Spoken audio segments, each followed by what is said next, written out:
Hello my friends, this is the hardest video I've ever had to make. But if it saves you the same drama and mistakes I made leaving the Philippines, then it's well worth it. Check it out. It was the tail end of a typhoon on September 5th when I was leaving for America. My flight was leaving Manila, Terminal 1 at 4:30. So the trike picked me up to take me to the jeepney, which would take me to the Genesis point-to-point bus, which would get me to the airport. When I got there to the jeepney, I found out it wasn't leaving for about another hour. The other one had just left. And that would leave about another 45 minutes on top of that in order to get to the Genesis point-to-point. Now this is where I started to stress. I don't know if you've ever had that feeling of impending doom, but that's what I had at that moment. What to do. So I grabbed my bag out of the back of the jeepney and I ran down to where the trikes are. My friend just happened to be coming up in his rotation and agreed to take me to SM Clark for 400 pesos.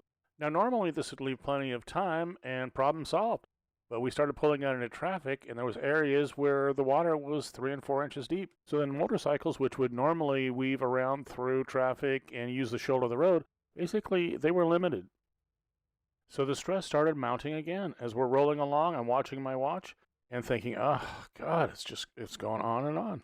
So finally we get there, and we are about 10 minutes late. Again, I start feeling a tightening in my chest. So I start asking taxi drivers as they're coming through, how much to the Manila airport? They're all telling me 4,500 pesos. The next point-to-point bus isn't scheduled to leave for about another hour and a half. Thinking about all the time possibilities, and here again is that feeling of impending doom.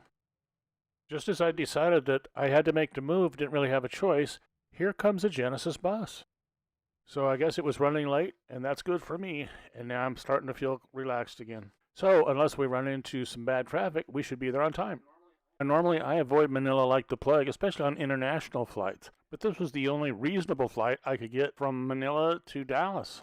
Like 22 hours instead of 35, or 680 instead of 1100. Well, anyway, long story short, got to the airport on time. Took me about an hour and a half to get through the baggage check-in portion. Then I had to pay a fee for being in the Philippines in excess of a year, and that added to even more time. So after 6 months, you'll need an exit clearance, but also after a year, you'll need to pay 1,600 pesos in my case. Anyway, it's been kind of an emotional roller coaster, but eventually I was at the airport, checked in, and waiting for the flight. Now I had to check in because I didn't have a seating assignment or a boarding pass. I bought my tickets through Air, which I've done before. Everything turned out all right. Later that day or the next day, I started getting congratulations, your flight is confirmed, please choose a seat.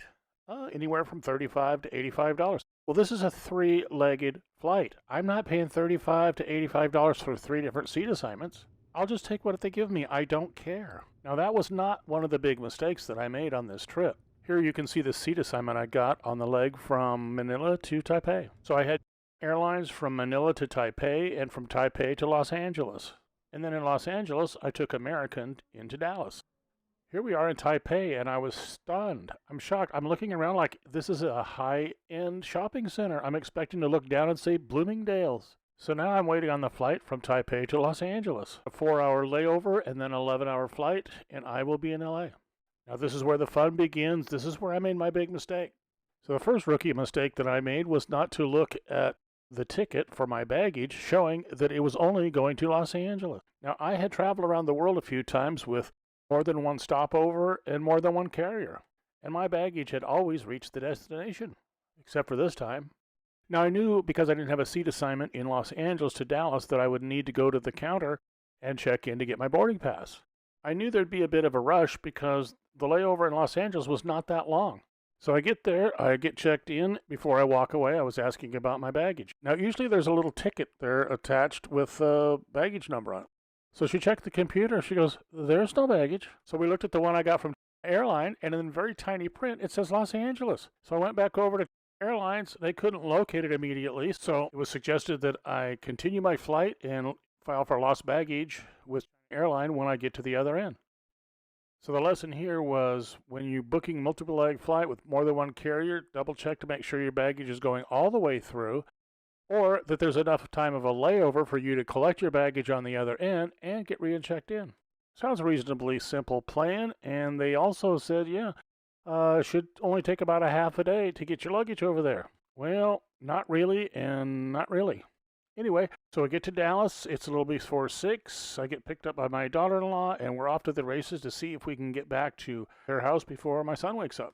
So we get there, my son's still asleep. I said, Max, wake up, you're late for school. Now, he's 36, but he woke up laughing to that. Now, I'd just been flying for over 30 hours and was exhausted, so I needed a SIM card for my phone so I could start making phone calls. So I got the SIM card, got a couple bank accounts opened up, got my ATM cards ready to go. Then when we got back in the afternoon, I tried to find the phone number for airlines. I found a few phone numbers. Each one referred you to another phone number, and then finally to a website. Now, if the website wasn't confusing, it was definitely useless, except for maybe getting a VP on the line. Now, after over a day of not getting a call back, I started leaving messages with corporate officers, VPs, and so on. Pro tip for you, if you're leaving messages for VPs, you're probably going to get a call back pretty darn quick. Now, the callback that I got referred me to an email address, which was a general email address, not anyone in particular. So the reply from that email address took 2 days with a list of questions. Questions being like my name, phone number, address, description of the bag, flight number, etc., etc. The message I got back said that after a certain number of days, they returned the bag to Taipei, and what did I want to do with it? I said, just send it back to Manila. I'll pick it up there, thinking I would just go in their office there and pick it up. So yes, a day and a half later, I get a request for what flight I'm going to be on to Manila, what airlines, and what date and what time I'm landing. Now, getting replies about every day and a half, I was out of days. And I sent that message the day that I was leaving. So I didn't have a chance to get a reply, and it was my understanding they wanted that information so they knew where to send my bag to meet up with me when I got to Manila. So when I got to Manila, I'm standing in line waiting for the bag to come through, waiting and waiting. Pretty soon, I went over, talked to one of the porters. He said to talk to that lady over there. She's in charge of all the baggage coming in. So I left my information with her. She said she'd get back to me as soon as she had a chance to track it down and talk to the airline. She had no idea how long that would take, so I went out and caught the point-to-point bus at Terminal 3. So at this point, I was pretty exhausted, definitely been traveling for around 30 hours, and at this point, I just wanted to get home. Well, I didn't hear from the lady at United, and when I hooked up my computer, checked my email, there was a message from the airline. It said, here's your case number, take it into the office there in Manila, show it to them, and they'll get your bag for you. Next mistake was going to Manila without getting somebody to watch my dogs because I figured I would be back in the afternoon since I left early morning. So I get there, I give them my case number, I show them they want to see my passport. Then about a half an hour later, somebody comes in from, I think, the basement or somewhere and says, oh, can I see your passport? I show it to him. He goes, thank you for your case number. I'll get your bag for you. I got the distinct feeling he was waiting for me to walk away. So I said, is the bag here? He goes, oh, no, it's in Taipei. Really? When will it be here? He said, oh, I'll have it here tomorrow. How stupid of me to think that when they said, show the case number and he'll get your bag for you, that they meant the same day. What was I thinking? So I had to make the trip back to Porak to take care of my dogs because I didn't leave the key with anyone. And then I had to come back up again the next day. And finally, I got my bag. Now, this has been one of the hardest videos that I've ever made because I had to relive all of the drama and the mistakes that I made along the way. But if this saves any of you from having to make the same mistakes that I made, then this video is well worth it. Take care, my friends. Please like and subscribe. Thank you.